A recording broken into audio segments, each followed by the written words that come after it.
Happy Friday, everybody. Chris, here we go. Happy Passover and happy Easter to everybody out there. Good Friday for those of you.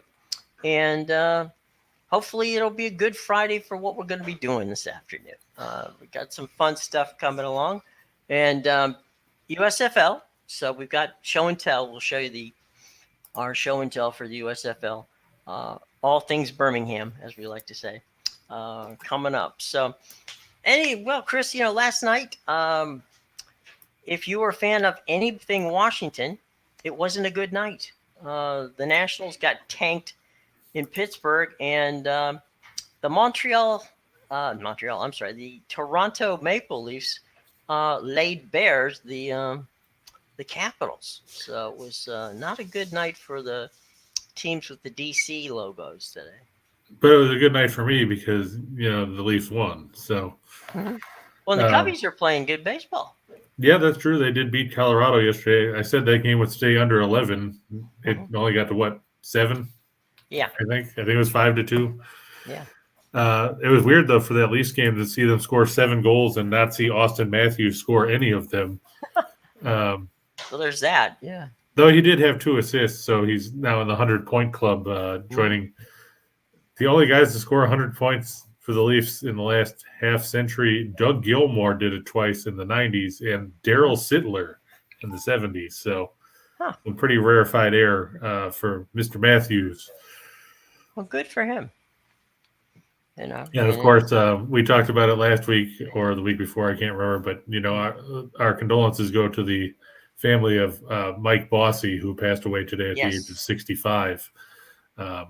Phenomenal hockey player. Yeah, for people that aren't familiar with hockey from the 80s or anything, everybody talks about Gretzky and the Oilers, but before Gretzky and the Oilers, there was Bossy and Trottier and Dennis Potvin and John Tonelli and Billy Smith and the Islanders, who won 4 straight cups from 80 to 83. And Bossy was, I would have to say, he was probably the quintessential goal scorer of that generation. I know everybody wants to talk about Gretzky scoring 92 and everything else, but you look at what Bossy did during that era where he was so consistent with putting the puck in the net. He averaged better than 57 goals or something like that a season in his career. He had, if you look every year, his first 9 years in the league, he scored at least 51 goals, and in his final year, he retired at 30. Remember? Yeah. In 63 games as a 30-year-old, he had 38 goals and 37 assists before hanging it up. I think there's a lot of guys in the league that would kill to have that be their best year, much less their worst year in a 10-year career. But yeah, our thoughts on going out to the Bossy family and the Islanders organization as a whole, because Bossy was such a key cog in that organization for such a long time. And we did mention this earlier, but I believe today is the funeral of Dwayne Haskins, outstanding quarterback at Ohio State University, and someone who at the tender age of 24 was trying to get things together as a member of the Pittsburgh Steelers. And, I know Coach Tomlin is someone who's a phenomenal man, and he and the organization, along with everybody in the NFL and all of our fans of the NFL, to wish the best to the Haskins family for that tragic accident that happened this past week. So heavy hearts from there, but we go on and we move on to there's a lot of action here on Friday. And we're going to start things off with our buddies at DraftKings. DraftKings, if I hit the button properly, there it is. Okay. DraftKings has a promo for Max Wagers Network. And, of course, that's winners and whiners, picks and parlays. Here's the deal, guys. It's pretty simple. Bet $5 to win $200 in free bets when you make your first deposit, and bet of $5 on any Major League Baseball money line. You win $200 in a free bet. Okay, so that's the deal. You have to use the promo code, and it's WAW, which is Winners and Whiners Video. Get all the information in our show box below where everything good happens to be. All right, cool. So, Christopher, where do we go today, opening day? Going to baseball? Yep. All right, here we go. Yeah, it's the Yankees and the Orioles. Everybody loves, Baltimore, especially when you're the team playing them, because let's face it, the Orioles haven't been good in recent years. And you can't expect things to be a whole lot better this season when you look at their pitching staff, which is pretty much a train wreck. The Yankees 4-3 now. They beat Toronto last night. And it seemed like nobody wanted, if you were the losing team in that series, nobody wanted to score any runs. I believe, I'm going to double check this, I believe that the losing team was shut out in all 4 games between the Yankees and Toronto. Let me double check here. I think you're right. I didn't say schedule, but, that's the way this thing wants to work today. Click one button and have it bring up something different. What do you want? Yeah. Oh, no, I'm sorry. 3 of the games were shutouts. I forgot the Garrett Cole Jose Barrios game ended up 6-4, but still 3 shutouts in 4 games in the series. So we actually saw some good pitching. The Yankees part of a 3-way tie atop the AL East with the Rays and the Blue Jays. All those 3 teams 4-3. Mm-hmm. Meanwhile, Baltimore, well, they're where Baltimore usually is this time of year. They're mathematically eliminated. Yeah, they're 1-5. They're 2.5 games off the pace already, and we've only played a week.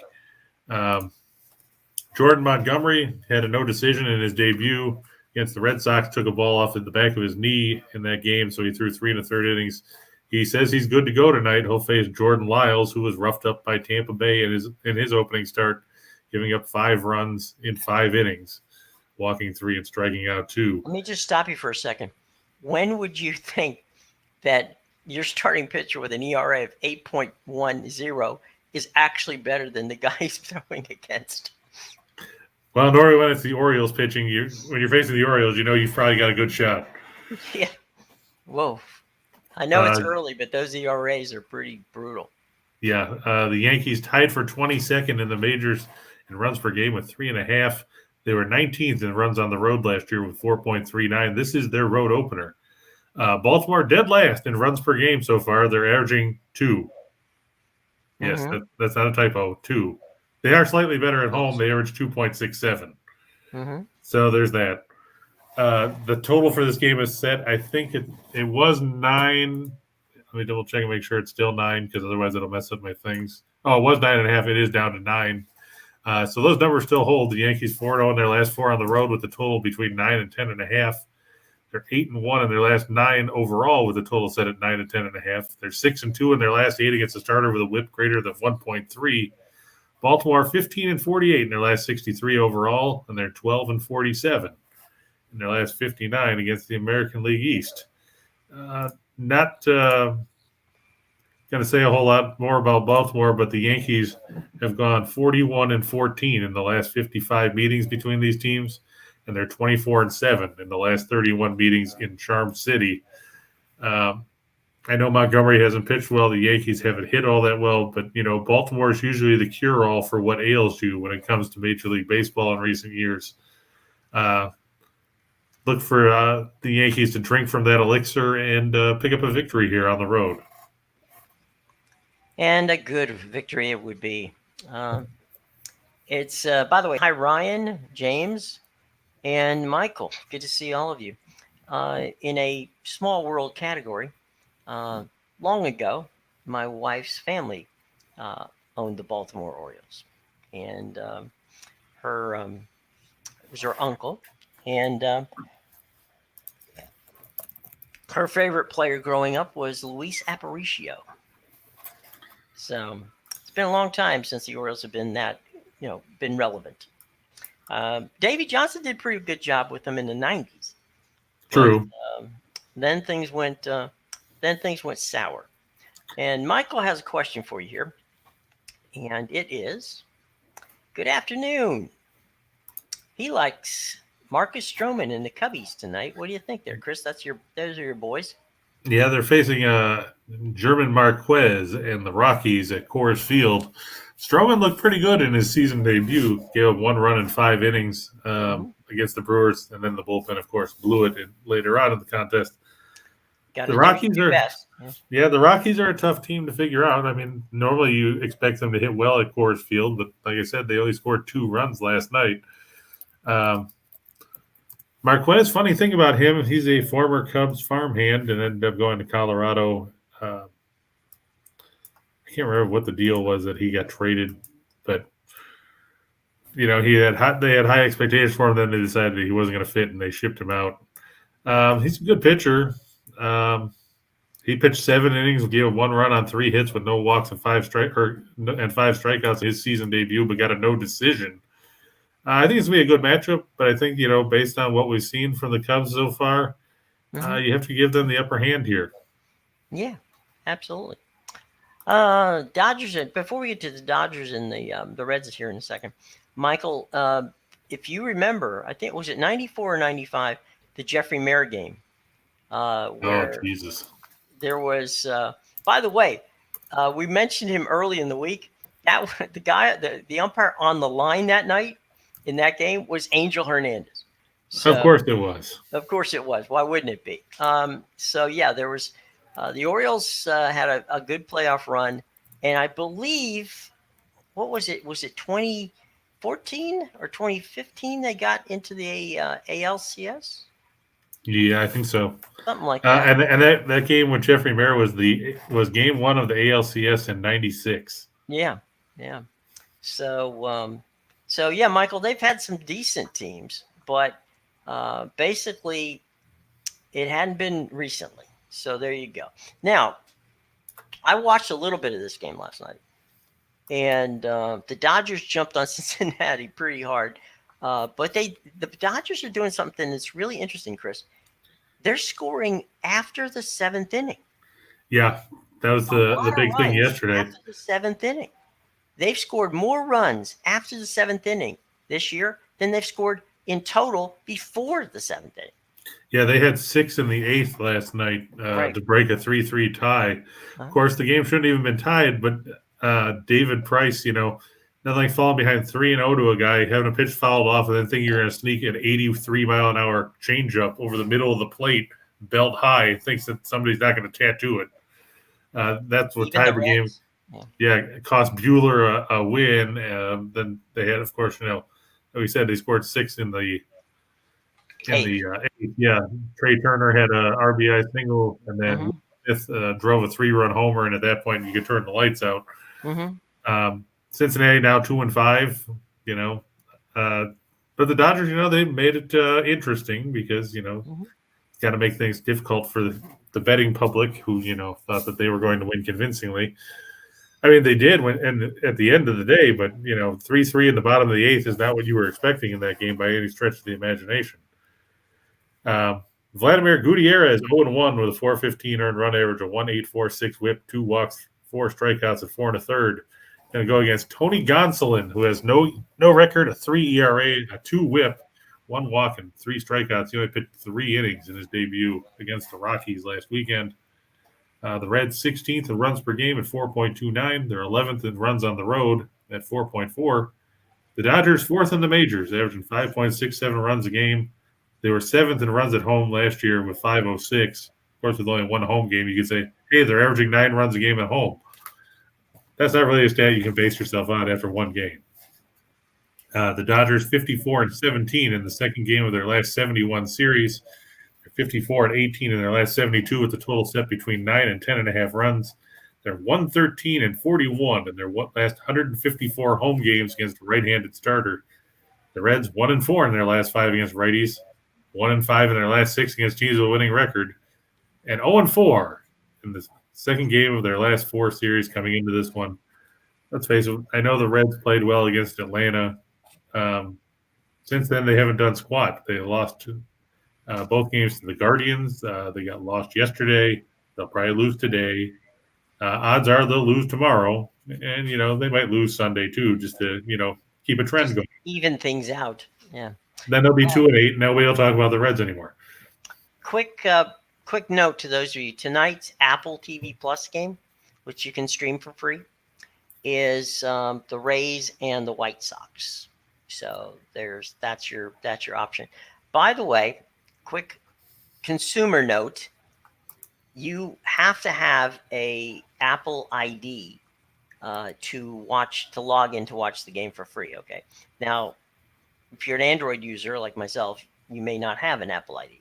So I'm giving you this information ahead of time. So if you want to stream the game tonight, get yourself an Apple ID because that is the only way you can access it. So Oh, and I see the late game for Apple TV is the aforementioned Reds and Dodgers. it is, yeah, it is. So the Dodgers and the Reds. And by the way, I did check out Apple TV Plus, and they bought from DAZN the Whip Around, which is basically the same thing as you get on the MLB Network, where Harold Reynolds and Matt Vasgersian and the guys sit around and they talk about the games as the games are being played. So it's pretty entertaining. So check out Apple TV Plus tonight, and remember you have to have an Apple. Plus subscription to watch. I'm sorry, ID to watch it. So be forewarned and give it a try. All right. James says Stream East. So not quite sure what that means, James, but let us know. All right. So from the okay, here we go. Oh, here's. Yeah, you're right, Michael. He was. I've got Marquez crossed up with someone else. Probably Archer, because Archer got traded to Tampa Bay in a deal. So yeah, Marquez was signed by the Rays, and then they traded him for Dickerson. Yeah, he was signed at 16. So he was. I don't know how old he is now, but he was. He can't be too old. 23, 24? Yes. No? Let's see. He's 27. Really? Yep. Okay. Well, yeah, I figure he came up in the majors in 2016. Yeah, Archer was a Cub, he says. Okay. Yeah, Archer was. Archer got traded. Yeah, Archer. I got Archer and Marquez crossed up. Right. Okay. It happens. Okay. Yeah, now you look at Archer, and Archer's a sad sack piece of crap. So it probably worked out that we traded him, because he never really panned out the way anybody expected. I will say this about Chris: he is an incredibly nice guy, and he's an incredibly well-spoken guy. I have no doubt that Chris Archer is going to be on TV somewhere, probably sooner than later. He's definitely got the TV vibe down. He did some TV whenever he was injured, and it turned out very nicely. All right, he was traded to Tampa Bay in the deal that brought Matt Garza to Chicago back in 2011. Yeah, my God, how many times was Matt Garza traded? That was, man, he's one of those suitcases. He played for everybody. All right, so what? We're going to the ice tonight. Right now? Yep. There's only 2 games on the ice tonight, so there you go. We got them both covered. The Panthers and the Jets. Yeah, I know Sly will be disappointed, but Winnipeg, they had to fly to get out of that weather up there, and now they go to Florida tomorrow. They've got Tampa Bay, so it doesn't get any easier for the Jets. And we've talked about how Florida is a tough place to play if you're a visiting team. Especially when you're trying to fight for your playoff lives like the Jets are. Mm-hmm. You look here at the numbers: the Jets 16, 13, and 8 on the road. Florida 31 and 6 on home ice this season. Connor Hellebuyck 27, 25, and 10 at 293 goals against, a 911 save percentage, and 4 shutouts between the pipes for the Jets. Supposed to be, and I say supposed to be because you never know with Andrew Brunette if he's going to switch it up and go from Sergei Bobrovsky to Spencer Knight. But as of right now, it's supposed to be Bobrovsky 35, 6, and 3 with a 2.7 goals against, a 911 save percentage, and 3 shutouts. You talk about Florida and their offense. It's even more dangerous at home. They average 4.14 goals a game overall this season, which leads the league. On home ice, that number jumps up to 4.68 goals a contest. Tough to win when you're playing behind the 8 ball on the scoreboard all night. You look here, the Jets in the middle of the road offensively, 3.08 goals a game. That drops to 2.78 on the road. and they give up 308 a game. So that shows you what their goal differential is. Nothing. The Jets, or the Panthers, I should say, 12th in goals against at 2.9. They're 4-0 in their last 4 against the West. They're 7-1 in their last 8 after giving up 2 goals or less. They're 44-8 in their last 52 as a home favorite. Winnipeg just 3-13 in their last 16 after allowing 2 or less in their last game, and they're 1-4 in their last 5 against teams with a winning record. Just a rough stretch for the Jets here. Like John said, they need it. Unfortunately, just because you need something doesn't mean you get it. That's the way the world works. Unfortunately, if you look at the standings, Winnipeg currently enters tonight. Let's see. They are 8 points behind Dallas for the second wild card spot with 8 games to go. And with, like we said, tough sledding with playing tonight against Florida and then having to go and play Tampa Bay tomorrow. It could make for a real uphill climb. Well, and Tampa Bay also is in a position where they need to win too, because they had some backsliding in that. So yeah, they were fortunate to win yesterday over Anaheim. Yeah, in overtime. Yeah, and but they did catch a break because Boston fell to Ottawa. Thanks a lot, Bruins. Normally I don't like Boston at all. Obviously, an original 6 rivalry in the history of them knocking Toronto out of the playoffs multiple times in recent years. But come on, you were playing a Senators team that's playing for nothing but pride, and you were playing at home, and you still lost. Yeah. So, screw you, Bruins. Yeah. The Isles and the Canadiens. Yeah. Yeah, this is called the other game on TV because it's the only other game on the schedule. And, yeah, the Islanders 34-30-9. They're 15-17-5 on the road. Montreal, who cares? They're out of the playoffs. They've been out of the playoffs for a long time. The big storyline tonight, not that Semyon Varlamov is supposed to start. Personally, I would have started Sorokin, even though he lost yesterday to Pittsburgh. It's that Carey Price is going to make his first start of the year for the Canadiens. Because, why not bring him back with 6 or 7 games to go when you're in last place in the entire league? Why not play the guy that you're paying $10.5 million? Get a little return on your investment, right? Right. He was 12-7-5 of the 264 goals against a .901 save percentage and 1 shutout last year in 25 starts. Like I said, he has yet to play this season, went into the player assistance program in October, and that was the last you heard of him until last week. I'm concerned what kind of game shape is he in at this point? I mean, he hasn't played since the Stanley Cup Finals. Carey Price? Hasn't played since the Cup Finals last summer. Yeah. He's had injury issues prior to that anyway. Mm-hmm. I mean, what was it, a hip or something that impacted him a lot last season? I mean, you look, he played 25 games. He played 58 the year before, 66 the year before that, but the guy hasn't played in a year. I mean, what kind of game shape you can practice is only going to do so much for you. It's not going to put you in the situation of when you've got, guys that are barreling down on you on a 3-on-1 rush or anything like that.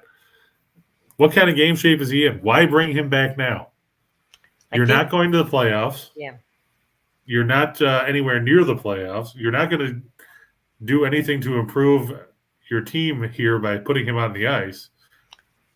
Well, maybe it's because they figure, all right, let's get him into a game just to get his headspace there. And even if he gives up 6 goals, like you said, they're not going anywhere.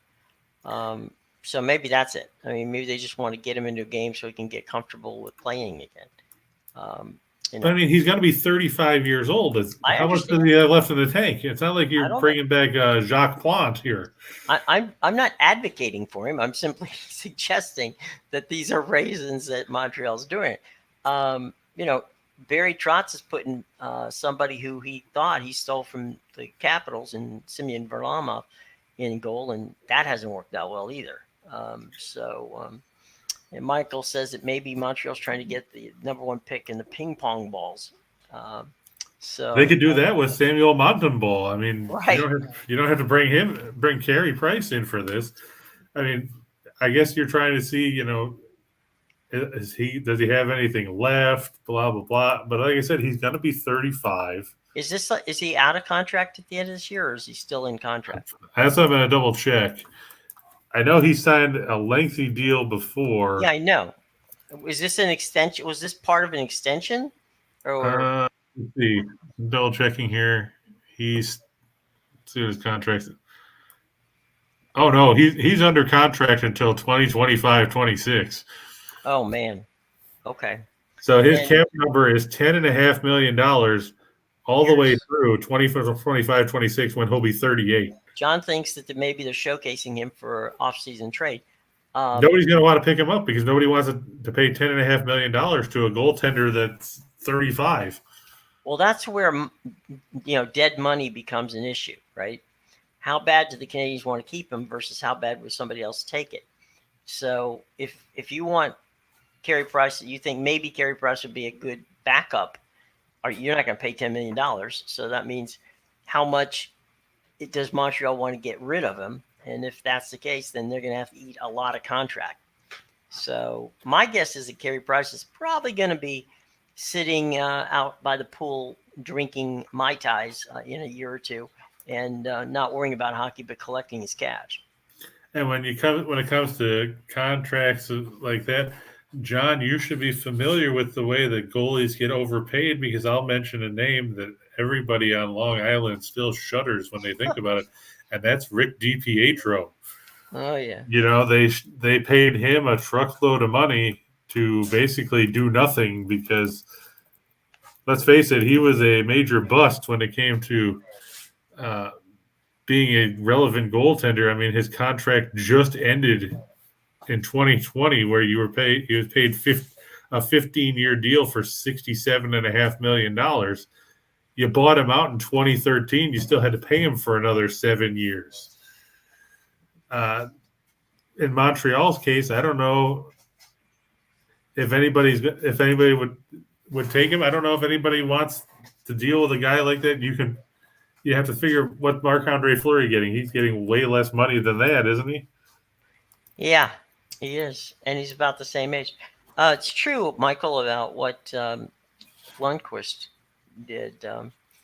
He played a little bit for the Capitals, but then he hurt himself and he went back and retired. And this is, John said, he's the Bobby Bonilla of the NHL. Could be. That's true. But the problem is, and this is even if they get rid of him, right? Which I would not doubt that you're right that they would try to do. That's still money against the cap. Yeah, because even the compliance buy, like you said, it still counts against the cap. So you've just got dead cap money. Right. And that's what happens when you overpay and somebody doesn't perform. So there's that, which is not necessarily a good thing from anybody's state of mind. Hey, you know what? Let's talk about something that is a good thing. And that's something that's from our buddies at Caesars. Now, Caesars Sportsbook is giving you first bet insurance all the way up to $1,100. Place a first-time wager of up to $1,100. You get it back in the form of a free bet, even if you lose. Okay, so there's no way you can lose giving this a try. So go out and give it a try. But first, you have to understand something, and that, of course, is you're going to have to use our promo code, because this is a deal just for those of you watching us right here on the Max Wagers Network. All right. So you got to hit that promo code, enter it, click in the show box below, and you'll be good to go. Now, remember, you got to be 25 years of age to participate. And always, always, as we say right here, bet responsibly. Okay. We ask you to do that because it's the right thing to do. All right. Okay. So we have playoff action on the hardwood tonight, right? One last thing to throw about Carey Price, Jim. His cap hit is the highest among any goaltender in the National Hockey League. Oof. Well, there you go, boys and girls. So, all right. Nick has a question before we get to hockey. And that is, Giants, Yankees, Rays. Like it? It's a parlay. What do you think? I actually, I'm a little leery about the Giants because they haven't scored a lot of runs. I know Rodon's pitching today, but Zach Plesac looked good for the Guardians, and Cleveland's played some good baseball of late. Tampa Bay, I don't know what to make out of them. They played good against Baltimore, then they played horrible against Oakland. They're throwing, Drew Rasmussen today? I think so. The one thing I was going to look up about him was I wanted to know if he was related to Dennis Rasmussen or not. But it's going to be Dylan Cease for the White Sox. And Cease is another guy that the Cubs traded in their run to try and get another World Series title. But I lead with the White Sox, and I lead with the Guardians just because I like the way Cleveland's pitching staff is. And with the Giants not scoring a bunch of runs, that plays right into Cleveland's wheelhouse because they don't like to score either most of the time. That's a definite under on that one. Yeah, and playing in the weather, how are the Giants going to adapt to playing on the shores of Lake Erie and everything else? They're not familiar with the ballpark. Rodon is because he pitched for the White Sox, but right. You're going to have. I imagine there's going to be wind. I imagine it's not going to be great weather. So I was going to lean. I leaned towards the Guardians myself. Well, at least it's not on the banks of the river.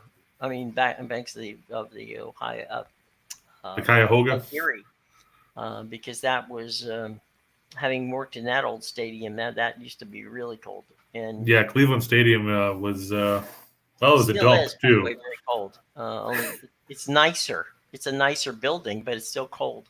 And Mike, even if the compliance buyout is 58% against the cap, you're still sucking up $5+ million a year for the next 3-4 years on price.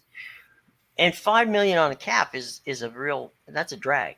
Yeah, because you're talking about the cap's 82 or 83 million they're projecting, so you're chewing up 6-7% of your cap on a guy that you don't even have. Right, and that 5%, that $5 million, for instance, could be a second or third line defenseman. Yeah. Because that's about where in the $3 to $5 million, that's where you get your lower guys, but guys who are contributors type guys. And yeah, exactly. You got to look at the cap and say, crap, $5 million against the cap. That's one less player we're going to have. So it does, unless they can figure out a way to make it work, it's going to be tough. Isn't Cuyahoga the reason the song Smoke on the Water? It did catch on fire. I can't tell you yet, Michael, if it is the reason for Smoke on the Water, but it did catch on fire down where they called in that area. They call it the Flats. So we'll see. And speaking of the NBA, we're going to go there. And speaking of Cleveland, we're going to go there. So here you go, boys and girls. The Hawks and the Cavaliers playing down in Atlanta. Nope, they're playing in Cleveland. Okay, well, I should have changed that to road. I just didn't see it. I'm sorry. My bad. No, that's my fault because I should have switched it. But yeah, Atlanta going to Cleveland. Atlanta, of course, blew out Charlotte the other night. You notice Tim hasn't been here since after he said the Hornets were going to win that one. Point well taken. Yes. Just kidding about Tim. He's a good guy, but he's part of our family. Cleveland, of course, lost to the Nets. So Cleveland a 2-point underdog at home. The injury report, I don't think. Last I saw, Jared Allen was questionable. I don't know what kind of shape he's going to be in, even if he plays. He hasn't played in 5 weeks with that broken finger. He's still marked as questionable. Cleveland's defense fell off a cliff after Allen got hurt. They were, I think, 5th in defensive efficiency when he was on the floor at that point. After he went out, they dropped to 20th. There you go. So on the other side, on the injury report, Bogdanovich, as Chuck will tell you, the younger Bogdanovich or whatever he wants to call him, the better one, however he wants to put it, is questionable tonight with an ankle sprain. John Collins still out for Atlanta. But, I mean, this comes down to the fact that Cleveland has not looked good down the stretch. They started off strong, then they kind of fell apart. Atlanta's still a very good team offensively, 6th in the league. They scored 132 points the other night against Charlotte. Cleveland, they're good defensively, but they can't buy a bucket to save their lives, especially in crunch time of games. They don't have a real go-to guy outside of Garland, and if he's clamped down trying to deal with Trae Young for 40 minutes, it's going to be tough for him to get some looks. And then who you rely on? Do you rely on Kevin Love? Do you rely on Lauri Markkanen? Do you hope Mobley can answer the call in a playoff situation? Atlanta, as bad as they were for long stretches this season, they've already been here before. They've been to the playoffs. They went last year. They won the first round against the Knicks. Cleveland, they overachieved, really, when you think about it. They lost Colin Sexton less than a handful of games into the year. They tried to adjust on the fly. They had Rubio. They traded him, and then Rubio got hurt. They had Rondo. He did nothing. I'm going to take the Hawks here. They're 7-0 against the spread in their last 7 as a favorite. They're 5-1 in their last 6 on one day of rest. They're 8-2 in their last 10 overall. Cleveland 3-9 against the spread in their last 12. 0-4 against the spread in their last 4 on 2 days of rest, and 0-4 in their last 4 at home against teams with a losing road record. I just don't have faith in Cleveland at this point of the season. You have to think that the Cavaliers' run, as nice as it was, as they say, all good things must come to an end. And unfortunately for the Cavaliers, that takes place tonight. Look for Trae Young to have another big night like he did the other night and carry the Hawks to a victory. We, our crack research department here at the Max Wagers Network, we just put out a quick link there for you, folks, so that you can click on it and find out what songs actually were about the burning of the Cuyahoga River. So, yeah, and as for Smoke on the Water, that had to do with an incident in Switzerland. Yeah. So with in Montreux, Switzerland, when they were recording Machine Head, using the Rolling Stones mobile studio at the Montreux Casino when Frank Zappa was having a concert. Well, there's a name out of the past. Yeah. Yeah. The place caught fire when somebody in the audience fired a flare gun towards the ceiling, which was mentioned in the song as "some stupid with a flare gun." Although there were no major injuries, the resulting fire destroyed the entire Montreux Casino, along with all of Frank Zappa and the Mothers of Invention's equipment. Oh, man. So the Smoke on the Water became the title of the song, which was credited to Roger Glover, who said the title occurred to him when he woke from a dream a few days later, referring from the smoke from the fire spreading over Lake Geneva from the burning casino, as Deep Purple watched from their hotel. So there you go. Music trivia brought to you by the letter Q, the number 7, and tacos. That's right. We're a full service thing here. Not only are you going to find out about all your best bets for the weekend, you've hit us with trivia. We do our best to make sure you know it all. And by the way, the Burning Cuyahoga, which actually was about the Burning Cuyahoga, was a Randy Newman song. So there you go. Anyway, good old Randy Newman. I think was it Ryan that asked me about the Nationals tonight at bounce back game? Look, they've been playing win one, lose one so far, so I wouldn't go against them in that regard. And Pittsburgh and Washington are mirror images at this point of each other for the moment. So, who knows? Mirror images of dumpster fires. Yeah, nobody said it was a pretty mirror. It's just a mirror. So yeah, we'll see, Ryan. Buddy, if I honestly knew that would be a good thing. But for the record, I think the Nationals are going to bounce back. I think Eric Freddy can outpitch Mitch Keller. But then again, I think Helen Keller could outpitch Mitch Keller. So, we need a drum roll. Anyway, so there's that. So all right, cool. Hawks, Cavaliers, and looks like Atlanta's moving on to play Miami, right? First round. Yep, another like a divisional rivalry. Yeah, and the Hawks and the Heat are nothing like a divisional rivalry, but they're you know what they're going to have to be for tonight. You know what? That's just the way it is, right? For tonight, that's what you get. And what else is going on here, Chris? Is there any Oh, more? we got one more. Oops, I didn't touch And it. no, that was me. Pels, Pels and the Clips. Now, take note in case you've been living under a rock this afternoon, or you didn't get the memo. This line has shifted dramatically. The Clippers were originally favored by 4. Then it came out that Paul George has entered the health and safety protocols and will not play tonight for the Clippers. So, of course, the line changed in a hurry. PG3. Yeah, so he's not going to play. Kennard is questionable.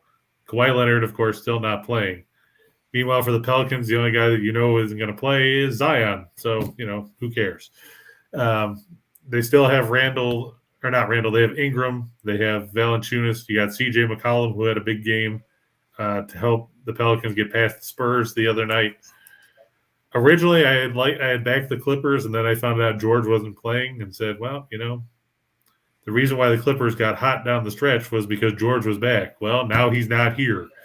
So you're trying to figure out who's going to step up for the Clippers, and the answer is good luck figuring that out. You look at the rest of the rotation. I mean, you got Reggie Jackson. No, not that Reggie Jackson who hit 3 homers in the 77 World Series game against the Dodgers. No, Reggie Jackson, the guy that used to play for the Pistons and the Thunder and insert other teams. Are you going to rely on Norman Powell? He's played 5 games for the Clippers since he got traded from Portland. I don't know what you can expect from him at this point. He came back down the stretch after missing a bunch of time with a broken foot. You got Marcus Morris. He only played 54 games. And then you're down to like Terrence Mann and Robert Covington and Zubac. So you got a bunch of guys that are decent role players, but you don't have a go-to guy on the offensive end now, and that's a problem. Because if you look at the Pelicans now have McCollum. They've got Ingram. Like I said, Valanciunas is good. Herb Jones has turned out to be a really good find in the draft. He can play good defense and make a few buckets. Like I said, I liked the Clippers when he wasn't hurt.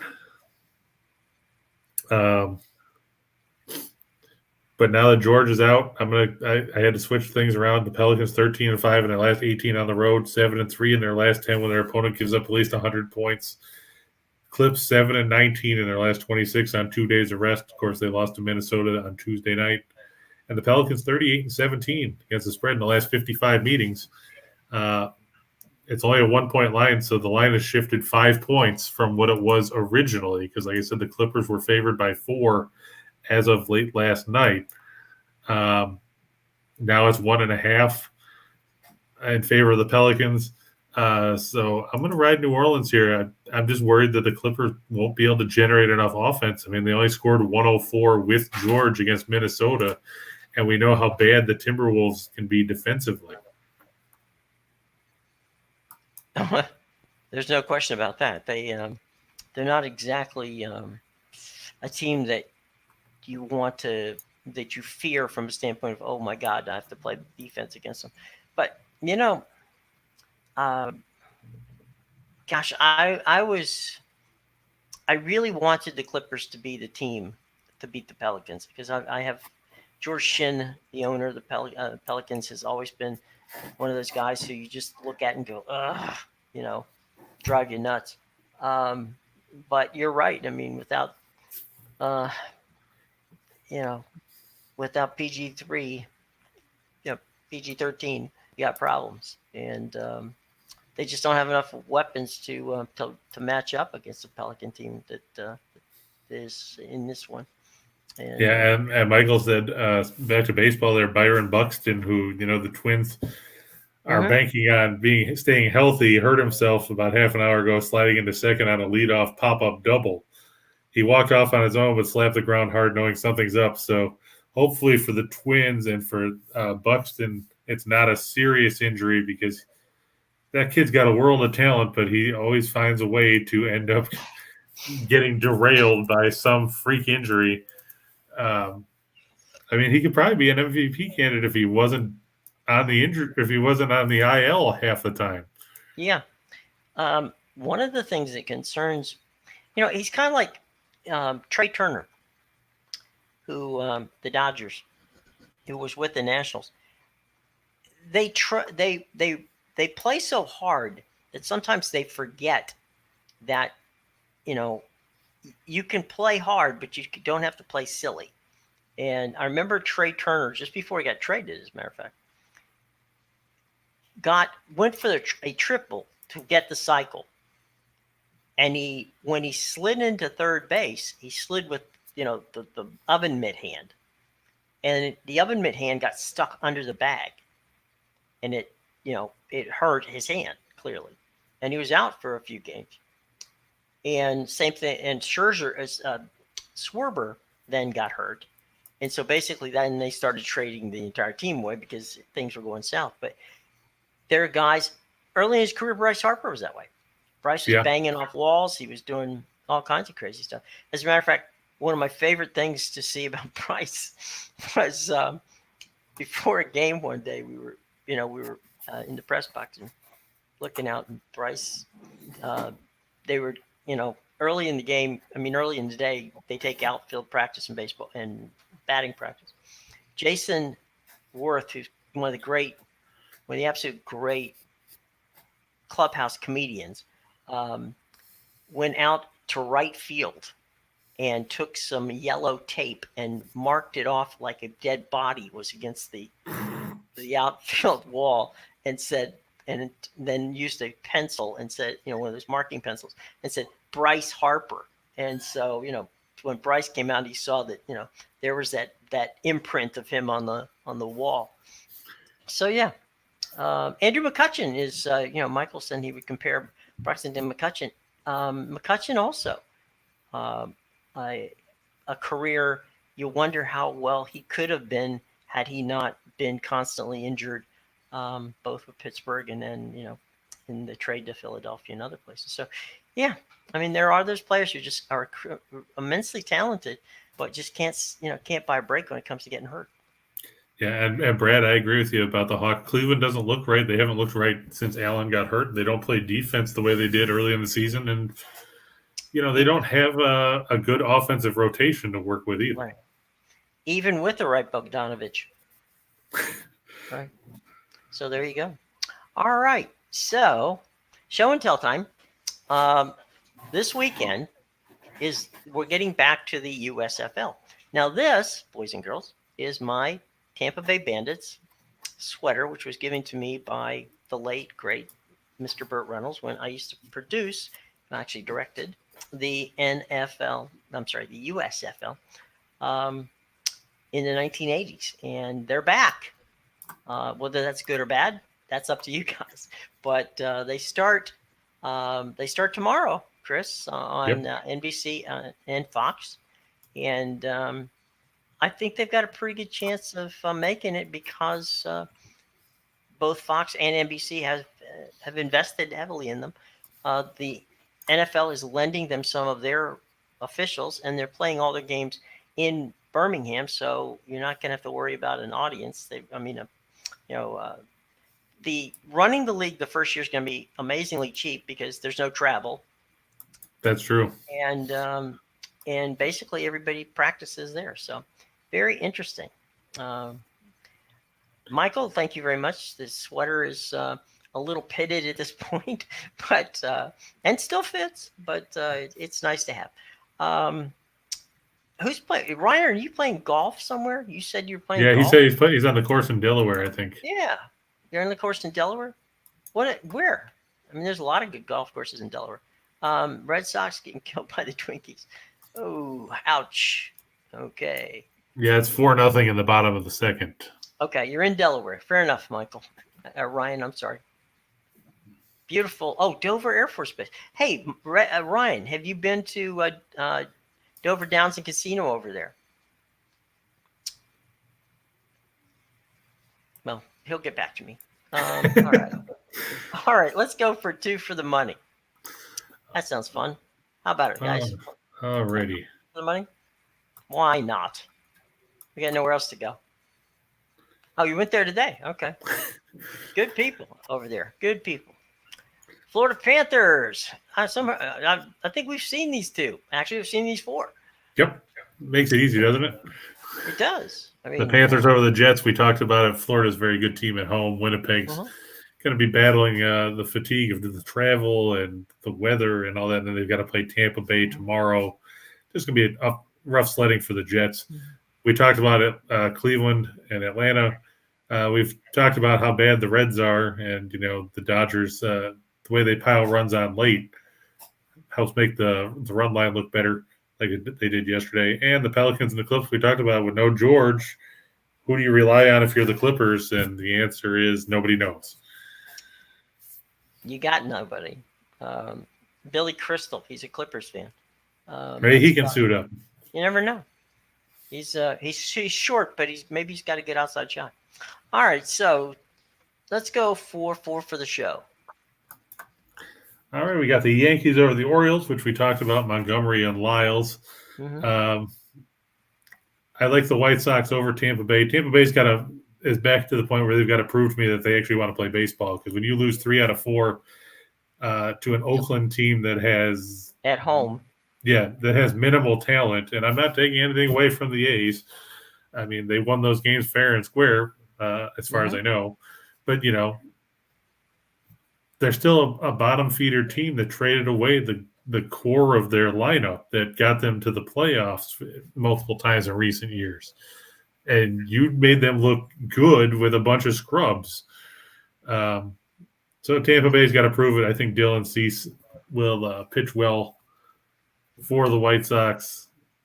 Michael, is it still windy in the Windy City like it was yesterday? I saw a couple of those pop-ups where the guy hit the ball about 8 miles up in the air and nobody fielded it. He ended up on second base on a ball that went about 6 feet in front of the plate.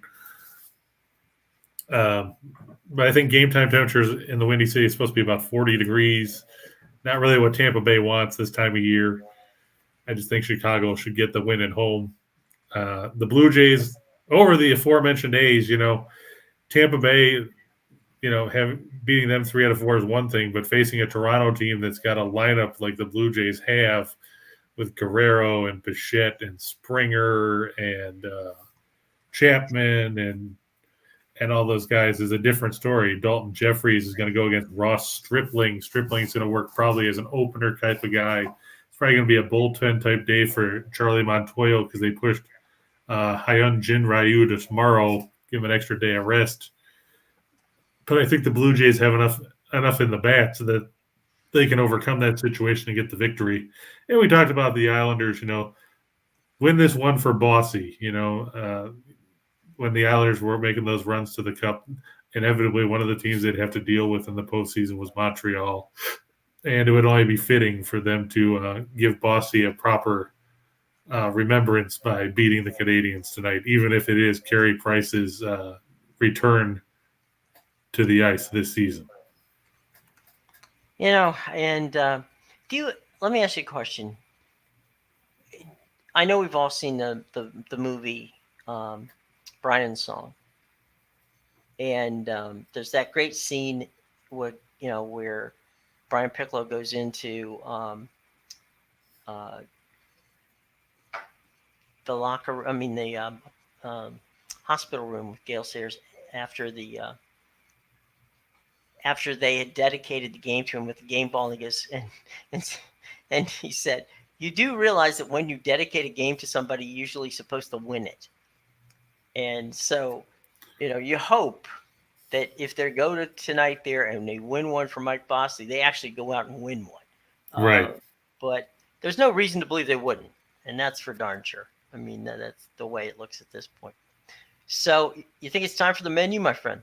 Yeah. And Michael, the White Sox don't mean anything to me either. But, when it comes down to picking the White Sox or the Rays today, you kind of have to, pick one or the other.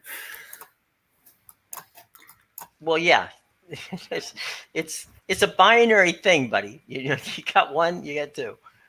So, all right, and here is the menu. And like Andrew said, it's Jackie Robinson Day today, so let's not overlook that. 75 years ago today. That's right.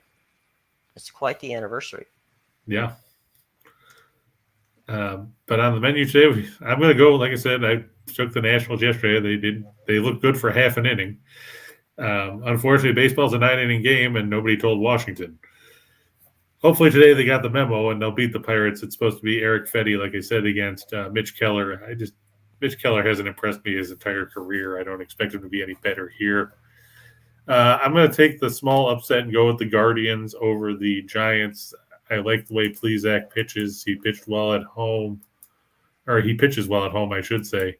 Rodon, I know he's got familiarity with the park, but the Giants have to hit better than what we've seen in the early going because runs have been at a bit of a premium for them. You look at the way they struggled outside that one game against San Diego. They scored 13 in that game. In their other 5 games combined, the Giants have a total of 14 runs, and 6 of those came on opening day against the Marlins. Not the kind of numbers that you want to have offensively by any stretch. The Phillies over the Marlins. I don't know what happened in Philadelphia yesterday. Apparently they forgot that they were playing baseball because it was a disappointing showing for them when you consider the fact that you went to Lone Depot Park and there were probably about 13 people in attendance, and some of those were hot dog vendors, and you still lost. The Phillies have lost 3 in a row and 4 or 5 after starting the year 2-0. They lost 4-3 yesterday. Hopefully, Philadelphia turns it around. Pitching matchup is, I think it's Zach Eflin, and is it Pablo Lopez? Let me see. Yeah, Eflin and Lopez. I like Eflin. He pitched well in his debut this season. Got a no decision. Lopez is ridiculously inconsistent, and I don't like him. So I'm going to go with the Phillies. And I talked about the Cardinals yesterday. I thought they were going to beat Milwaukee, and they promptly went out and laid an egg. So we'll turn it around. Freddie Peralta is going for the Brewers today. It's supposed to be Miles Mikolas for the Cardinals. I like Peralta. He rebounded after that slow start against the Cubs on Sunday. After he gave up 3 in the first, he shut him down the rest of his outing. He pitches well at home. The Brewers have a good bullpen. So if they get a lead, you'd like to think they could keep a lead. Look for them to prevail over St. Louis in the battle of 2 teams I like the least in Major League Baseball. I'm going to look for the Hawks and Cavs to go over 223. If you look in their 4 meetings this season, they averaged, I think it was 228.5. You have to think that we're going to see another up-tempo type game here, and that'll push past the number. The Clippers and the Pelicans, I'm a little leery now that it's over 215.5. I liked it when George was playing. I'm a little less certain about it now. But I'm going to stick to it because I like to think that New Orleans will try to run and force the Clippers to adjust to their style. Do I like Mobley over 15.5? Yeah, I mean, he's a good secondary scorer. Outside of Garland, you have to think he's going to get his share of points, especially without Collins in the block. And Clint Capella is not going to defend Mobley, so it's going to be either Bogdanovich or whoever else, DeAndre Hunter. And I like to think Mobley has the advantage over them in that situation. I look for the Panthers to hold the lead over the Jets after the end of 1 period of play tonight. I'm looking for the Islanders to win in regulation because I don't want to see them go to overtime because that would be the worst thing that they need to do against the guy that hasn't played hockey all year in Carey Price. I look for the Islanders and Canadiens to go over 5.5. Just seems like a low total, especially if Varlamov plays because he hasn't been great and Price has done nothing this season. So you have to think there's going to be a rust factor. How do you adjust? You don't just snap into that off the fly. It's tough to get up to game speed, especially in net. And I look for the Jets and the Panthers to go over 6.5. We talked about how dangerous Florida is on home ice. Winnipeg should get a couple of their own, and that should push this past the mark. And there you go, boys and girls. That is your mark it down and keep track of it. That's the key to what we're doing here today. is always the menu. And Jackie Robinson, 75 years ago. Hard to believe, isn't it? That's been that long. That is, it's funny. There is one other quick story that goes to that. Right after Jackie Robinson came up, in the same Dodger organization was Roberto Clemente. And the situation was Branch Rickey left the Dodgers and went to the Pirates. And he called up his predecessor at the Dodgers and said, "Are you bringing Clemente up?" And he said, "Well, we're on our third year now of having Jackie. I'm not so sure we want to go with Clemente. He's doing well in Montreal, which is where their AAA facility was at the time." And so the Dodgers made the trade of Clemente to the Pirates, and the rest, as they say, is history. But Roberto Clemente was thought to be, he wasn't contemporary of Jackie Robinson. He came later down the line, but he was signed early by the Dodgers. They held his rights, and eventually he got moved to the Pirates. So there you go. Two tremendous athletes, Roberto Clemente and the late great Jackie Robinson, both of them in their own way trailblazers. Jackie, of course, the first African American in baseball, and Roberto Clemente, one of the first Hispanic players in baseball, and certainly one of the biggest humanitarians. Both of them left their mark on the game, and both of them are celebrated. In the case of Jackie, of course, with Jackie Robinson Day, everybody wore him 42. And in the case of Roberto Clemente, an award given to him every year, given in his name, I should say, every year by Major League Baseball. So all kinds of fun stuff in those little situations. Happy Easter to Michael. He's wishing us a happy Easter. Happy Easter to all of you. Happy Passover as well. Point of personal privilege, my niece is getting married in Philadelphia, which means I got to get out of here. But tomorrow. So there's that. And, guys, it's always fun. Remember a couple things. This is what we need you to do, okay? This is the Max Wagers Network. And I know you're watching it on a number of different platforms. Do us a favor. Go now, we'll wait, and subscribe to the Max Wagers Network, okay? And because very soon, that's going to be where you're going to watch this show live, okay? It's only on the Max Wagers Network. So if you're not watching us on Max Wagers, please go over and, hit that subscribe bell, hit the notification, and, that way you're going to be able to get us, okay? And, good to hear that Ryan is having some fun golfing out there.